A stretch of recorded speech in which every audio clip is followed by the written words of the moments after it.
یہ کہانی شروع ہوتی ہے بغداد شہر کے ایک چوراہے سے، جہاں شہر بھر کا غریب اور دہاڑی دار مزدور طبقہ اپنے خاندان کے پیٹ کی آگ بجھانے کے لیے بھیڑ جمائے رہتا تھا۔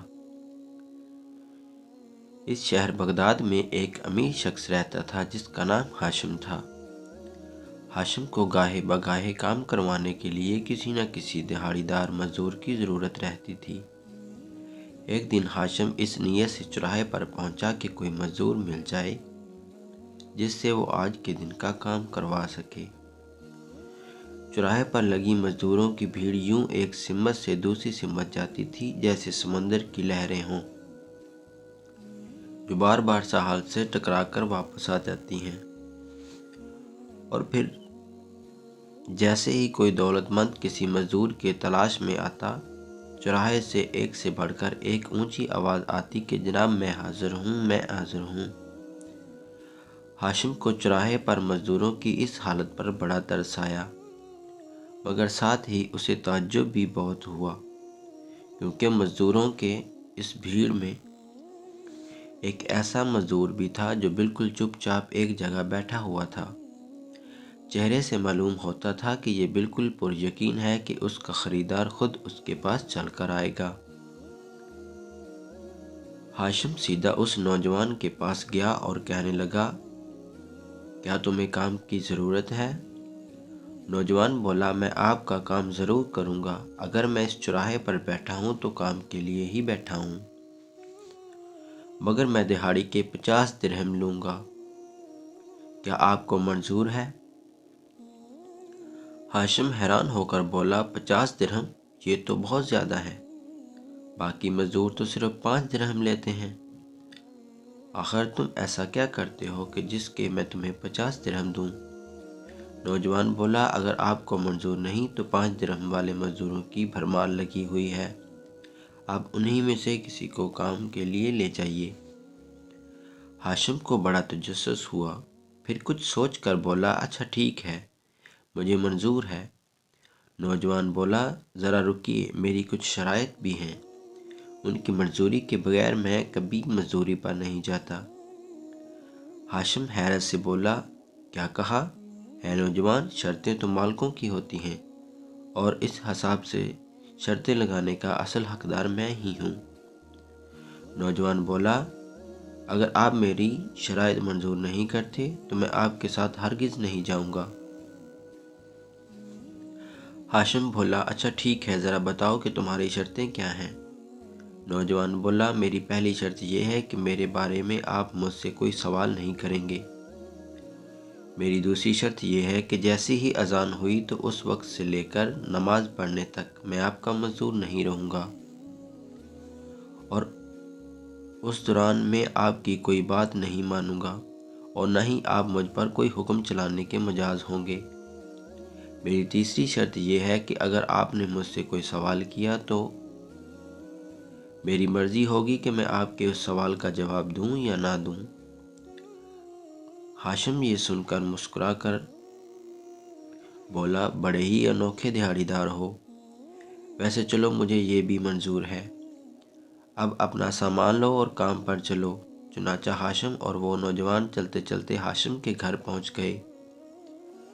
نوجوان نے کام کرنا شروع کیا تو ہاشم دیکھ کر حیران رہ گیا کہ جو کام ایک مزدور پورے دن میں کرتا ہے، اس نوجوان نے تو وہ کام صرف 2 گھنٹے میں ہی کر دیا۔ ہاشم نے اسے مزید کام پر لگایا اور خود کہیں باہر چلا گیا۔ مزدور گلی میں مٹی کھود رہا تھا کہ اچانک اذان کی آواز آنا شروع ہو گئی۔ مزدور نے کدال وہیں پھینکی اور وہاں سے جانے کے لیے قدم بڑھانے لگا۔ جب ہاشم کے بیٹے نے دیکھا کہ مزدور مٹی کے ٹیلے گلی میں ہی چھوڑ کر جا رہا ہے تو اس نے کہا، اوئے ذرا رکو، اس مٹی کو تو برابر کرتے جاؤ۔ نوجوان بولا، خاموش، اس وقت میں تمہارے باپ کی بھی نہیں سنوں گا۔ جب اذان ہو جاتی ہے تو میں دنیا کا ہر کام بھول جاتا ہوں، اور صرف اسی کی سنتا ہوں جو سب کچھ سننے اور جاننے والا ہے۔ اگر تم چاہو تو مٹی کو خود ہی برابر کر سکتے ہو، ویسے بھی میری تمہارے باپ سے بات ہو چکی ہے۔ چنانچہ نوجوان نماز پڑھ کر واپس آیا اور دوبارہ کام پر لگ گیا۔ اتنے میں ہاشم باہر سے واپس آیا اور نوجوان سے پوچھا، کیا میں تمہارے لیے کھانا لاؤں؟ نوجوان کہنے لگا، میں روزے سے ہوں۔ ہاشم بہت حیران ہوا اور سوچنے لگا، ابھی تو رمضان شروع بھی نہیں ہوا اور یہ نوجوان نفلی روزے رکھ کر مزدوری کر رہا ہے۔ جب شام کا وقت ہونے لگا تو ہاشم بولا، اے نوجوان، یہ لو تمہارے 50 درہم۔ ویسے تمہارا نام کیا ہے؟ نوجوان بولا، حضور، میں نے آپ سے کہا تھا کہ جس سوال کا جواب میں نہ دینا چاہوں آپ اس سے متعلق مجھ سے پوچھنے کا جواز نہیں رکھتے، لہذا میں آپ کے سوال کا جواب دینے سے قاصر ہوں۔ امید ہے آپ برا نہیں منائیں گے۔ اچھا، خدا حافظ، یہ کہہ کر وہ وہاں سے چل پڑا اور ہاشم حیرت سے اسے دیکھتا رہا، مگر دل میں تجسس لیے جیسے جیسے اس نے رات گزاری اور اگلے روز دوبارہ چوراہے پر پہنچ گیا۔ ایک بار پھر مزدوروں کا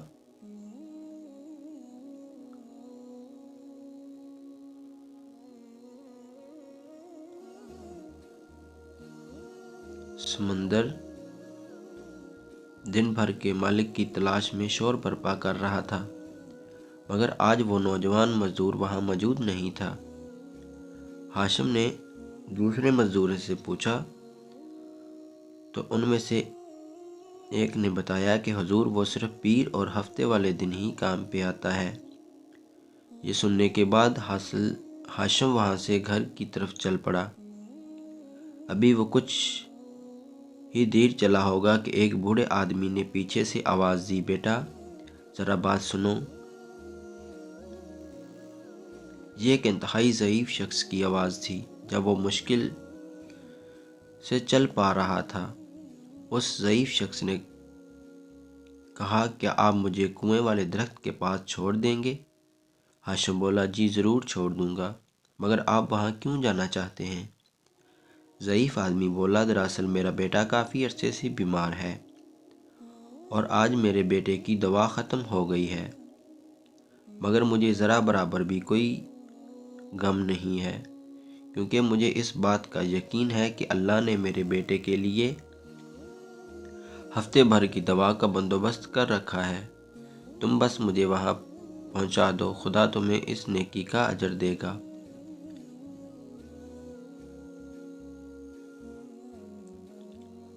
ہاشم جو پہلے ہی حیران اور پریشان تھا، اس بوڑھے کی باتیں سن کر حیرت کی گہرائیوں میں چلا گیا۔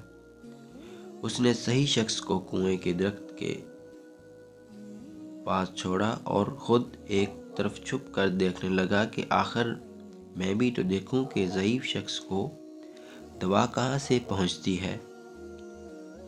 کچھ دیر انتظار کرنے کے بعد اچانک تیز قدموں سے ایک آدمی چلتا ہوا آیا، جس نے اپنا چہرہ نیلے رومال سے چھپایا ہوا تھا۔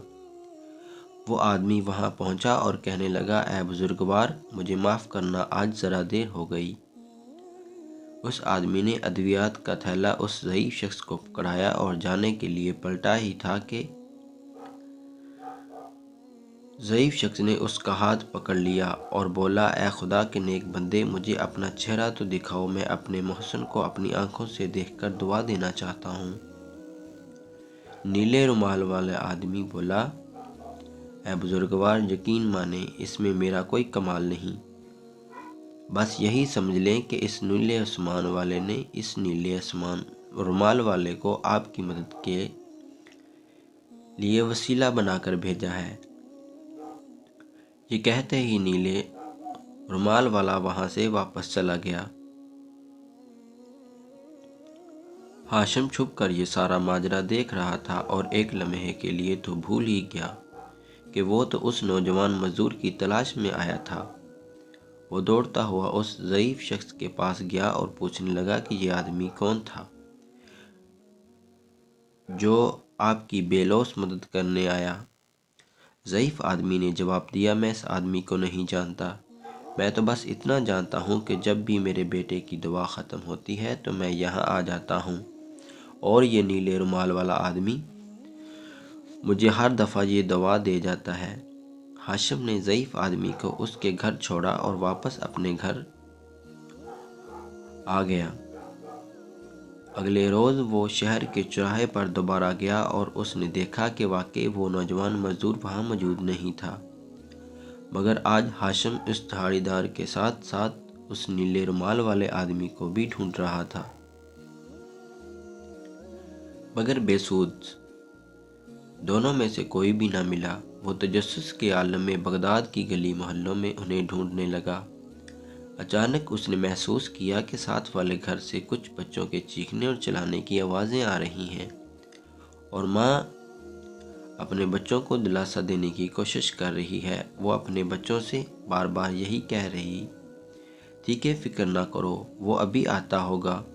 ہاشم ابھی یہ سارا ماجرا دیکھ ہی رہا تھا کہ ایک گھڑ سوار ہفتے بھر کے راشن کے ساتھ اس کے گھر میں داخل ہوا۔ یہ وہی نیلے رومال والا آدمی تھا۔ ہاشم دروازے کے قریب گیا تو دیکھا کہ چھوٹے بچے جو ابھی بھوک سے بلک رہے تھے، وہ مارے خوشی کے نیلے رومال والے سے لپٹ لپٹ کر محبت کا اظہار کر رہے تھے، اور ان کی ماں اپنے دونوں ہاتھ اٹھا کر اسے دعائیں دے رہی تھی۔ ہاشم ابھی یہ سارا منظر دیکھ ہی رہا تھا کہ نیلے رومال والا آدمی دروازے سے باہر نکلا۔ ہاشم نے اسے روکا اور پوچھا، اے بندہ خدا، تم نے تو مجھے اپنا گرویدہ بنا لیا ہے، مجھے بتاؤ تم کون ہو؟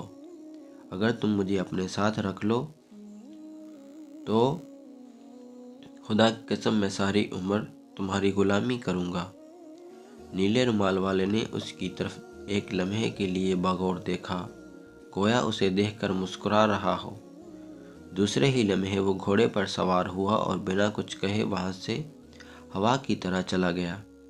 جب نیلے رومال والا وہاں سے چلا گیا تو ہاشم نے اس عورت کے گھر میں داخل ہوا، جو کہ ایک خستہ حال مکان تھا۔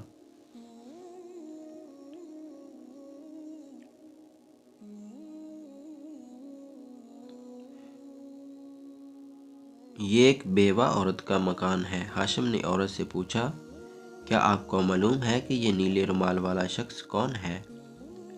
عورت نے جواب دیا، میں اسے نہیں جانتی، میں تو بس اتنا جانتی ہوں کہ یہ کوئی فرشتہ صفت انسان ہے جو مجھے ہر ہفتے کھانے پینے کا سامان مہیا کرتا ہے۔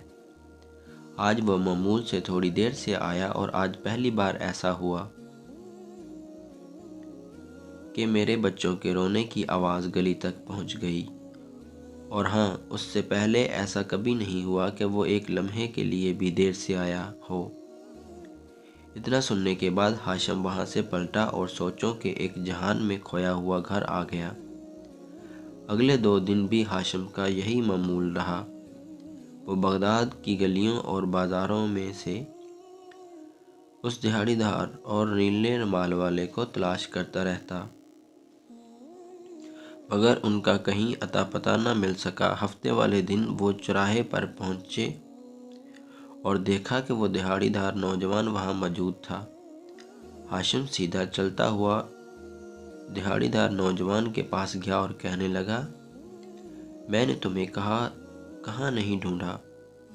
باقی مزدوروں سے پوچھا تو انہوں نے بتایا کہ تم صرف پیر اور ہفتے والے دن ہی آتے ہو۔ چلو اب میرے ساتھ چلو، میں نے بھی ٹھان لی ہے، چاہے تم پیر کو ہو یا ہفتے کو، کام تو میں تم سے ہی کرواؤں گا۔ نوجوان دہاڑی دار بولا، مگر میری شرطیں تو یاد ہیں نا؟ ہاں ہاں، اچھی طرح یاد ہیں۔ نوجوان دہاڑی دار بولا، مگر ہنسنے والے میری معافی کی شرط بدل جاتی ہے۔